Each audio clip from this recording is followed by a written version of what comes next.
The sun dipped below the horizon, casting a warm golden glow over the city of Akakawa. As the light began to fade, the city transformed, revealing its dual nature. Crimson and gold bled into the evening sky, painting a canvas that was both serene and foreboding. The colors seemed to dance, reflecting the city's vibrant yet tumultuous spirit.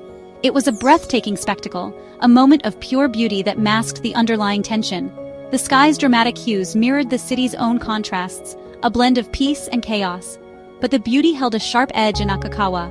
As the sun set, the city's darker side began to emerge, casting long shadows that hinted at the secrets lurking within. Shadows stretched long and deep, swallowing the light and creating an atmosphere thick with mystery. The narrow alleys became labyrinths of darkness, where danger and intrigue thrived. The air grew heavy, pregnant with unspoken secrets and the promise of nocturnal activities. A mist began to rise, adding an ethereal quality to the already moody evening. Akakawa was a city of contrasts. Modern skyscrapers stood tall beside ancient temples, creating a skyline that was as diverse as its inhabitants. Elegant tea houses stood beside gritty gambling dens, each establishment telling a different story of the city's rich and varied history. Silk-robed merchants brushed shoulders with hardened criminals, their paths crossing in the bustling streets. The diversity of Akakawa's populace was a testament to its complex social fabric. And in the heart of it all, darkness thrived.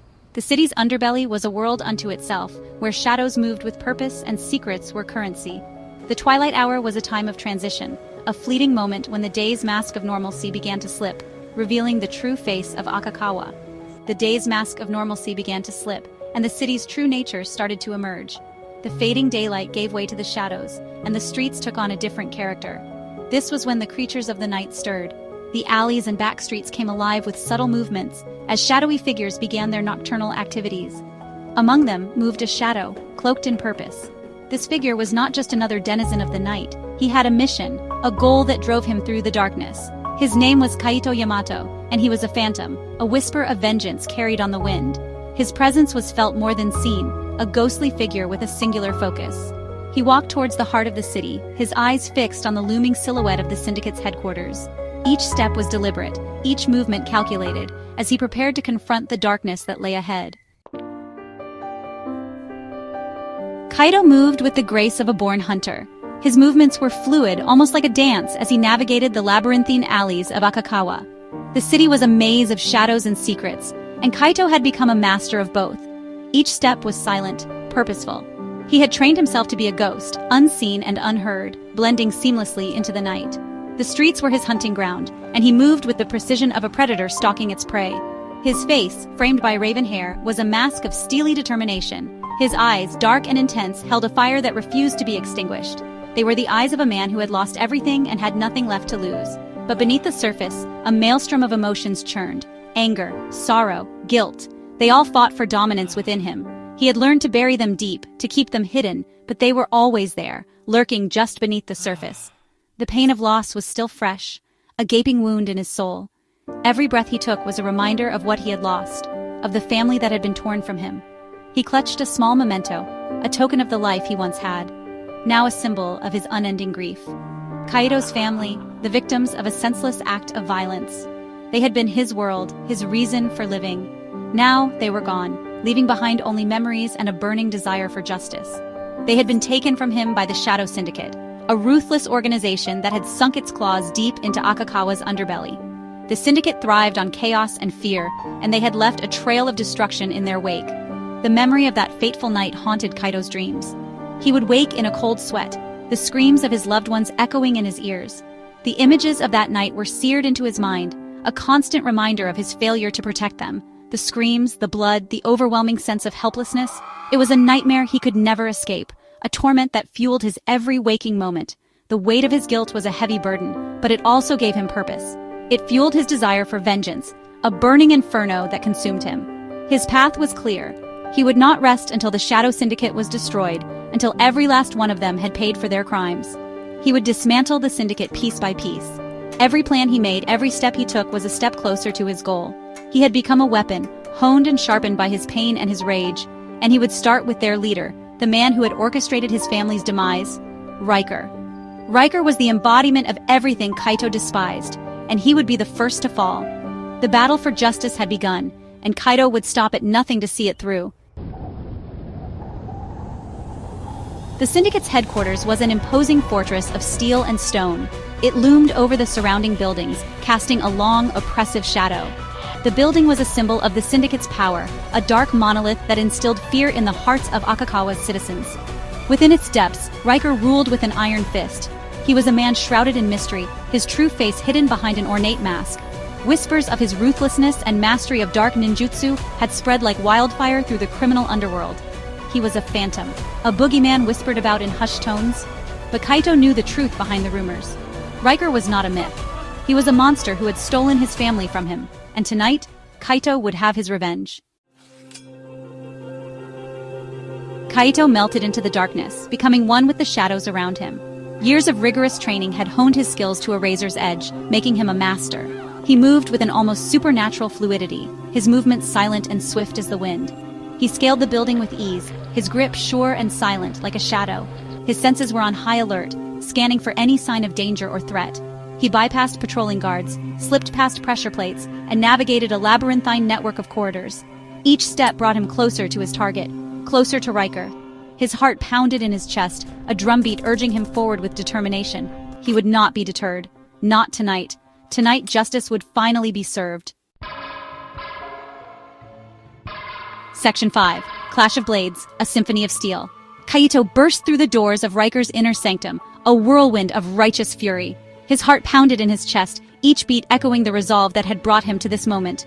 The weight of his katana felt reassuring in his grip, a symbol of his unwavering determination.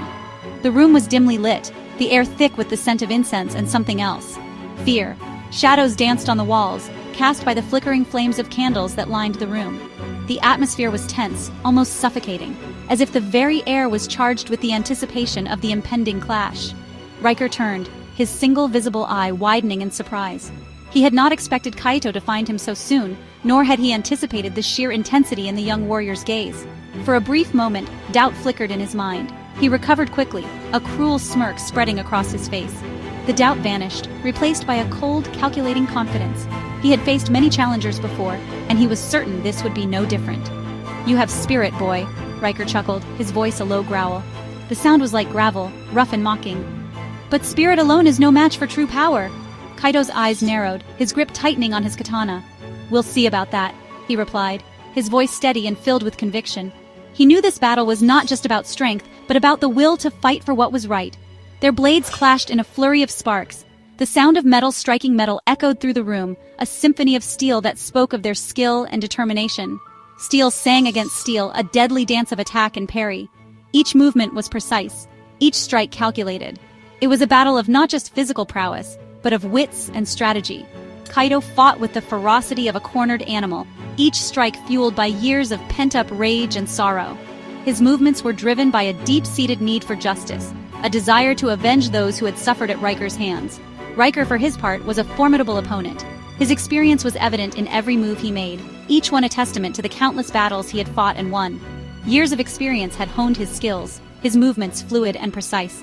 He fought with the confidence of someone who had faced death many times and emerged victorious. But this time, he faced an opponent whose resolve was unbreakable, whose spirit was indomitable. Section 6, Shadowblade K's, a dance of death. The battle raged, a whirlwind of flashing steel and impossible speed. Kaito felt his strength waning. He had to end this. Now.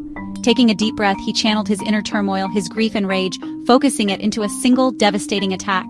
His blade hummed with power, the air around him crackling with energy. Shadowblade. K's! He roared, unleashing a whirlwind of dark energy. The attack struck Riker with the force of a hurricane, ripping through his defenses and sending him crashing against the wall. Silence descended upon the chamber, broken only by the sound of Riker's ragged breaths. He looked up at Kaito, his single eye wide with shock and disbelief. Section 7. A momentary triumph, the echo of vengeance. Riker coughed, blood staining his lips. You cannot win," he gasped, his voice weak and trembling. "The Syndicate. It will consume this city." Kaito stood over him, his katana dripping with blood, eyes filled with determination. He felt no joy, no satisfaction, only a hollow emptiness. "Then I will burn it to the ground," Kaito said, his voice cold and resolute, echoing in the silence. Riker's laughter was cut short as he breathed his last. Kaito sheathed his blade, the metal ringing softly in the silence of the aftermath. The battle was over. He had won. But the war was far from finished, and new challenges awaited. Breaking news. Section 8. A Lone Shadow. The fight continues. Kaito turned away from Riker's lifeless body and walked towards the window. The city stretched out before him, a tapestry of light and shadow.